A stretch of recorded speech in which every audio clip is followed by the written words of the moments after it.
Hello, ATBC members. My name is Saara DeWalt, and I'm the president of the Association for Tropical Biology and Conservation for 2020. And what a year it has been. On behalf of the ATBC Council, I hope that you, your loved ones, and your friends are all safe and sound. Even during these tumultuous times, the ATBC Council has been hard at work. And this year we focused on two main objectives. One is improving the operating procedures of the ATBC, and the other is engaging members throughout the year, particularly since we didn't have our annual meeting.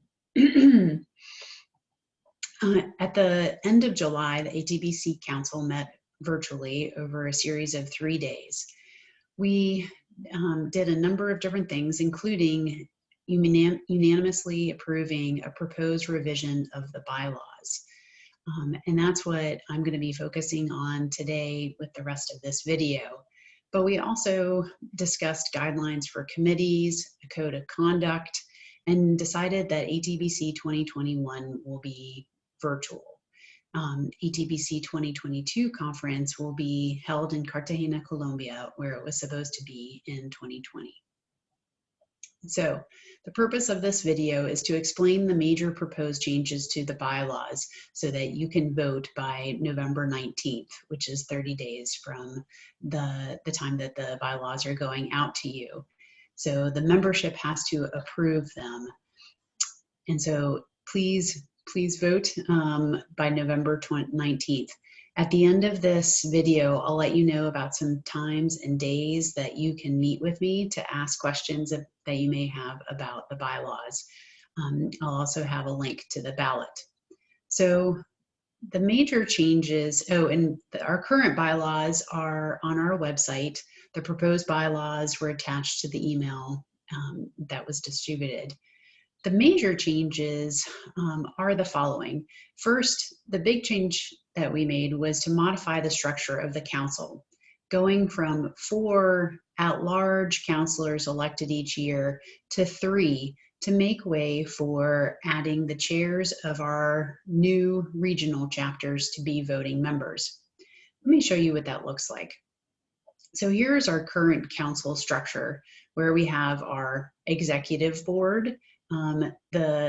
The blocks in blue, the executive director, secretary, treasurer, and editor-in-chief, are appointed by the ATBC Council for 5-year terms. They're non-voting members of the council. And then the presidents in each stage, president-elect, president, and past president. And then we have currently our 12 our 12 councilors. 4 are elected each year, and they serve 3-year terms.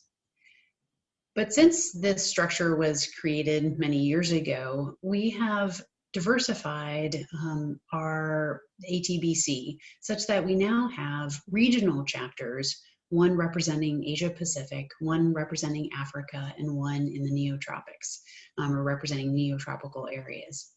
And each of these 3 regional chapters have elected chairs that serve 3-year terms. Right now, they are non-voting members of the council. However, the executive board and the rest of the council were interested in making these regional chapters have a much greater role or a greater connection with the rest of the council.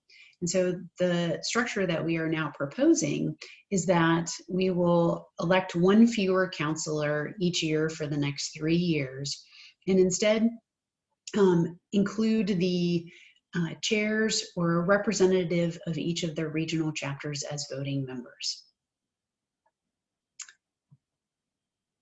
Other major changes in these proposed bylaw revisions are to clearly define the duties and lengths of terms of the officers, to define better how chairs and members of committees are selected and what the responsibilities of committees are, and then what the purpose and structure of regional chapters and thematic sections are.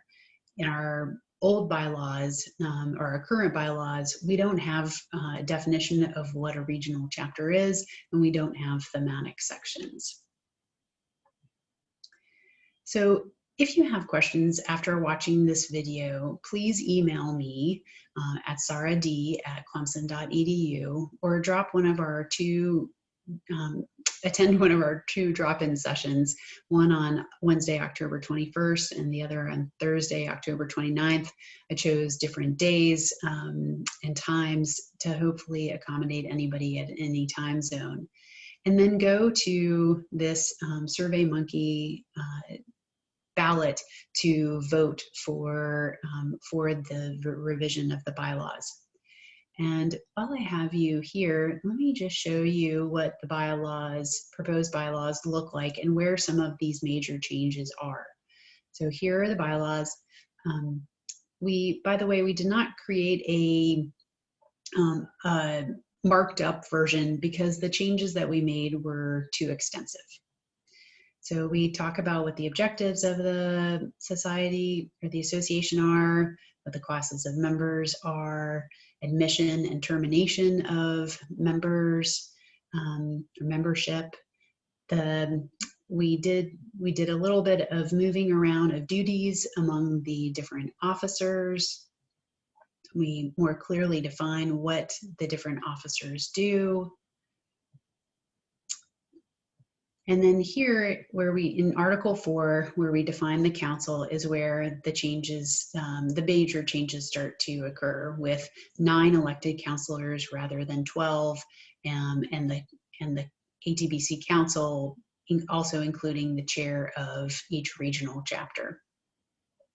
We talk about the responsibilities of the council, and then we more clearly define in this version of the bylaws how nominations and elections for members of the council are done, what their terms are, and what to do with resignations, removals, or vacancies. We talk about our meetings, how meetings and voting is conducted. And then here in Article 7 is where we clearly define what committees do, the standing committees and special committees, as well as what regional chapters do. And again, regional chapters are new to the ATBC bylaws. However, we've been operating for many years now with an enhanced communication among members living or working in our region by having a regional chapter.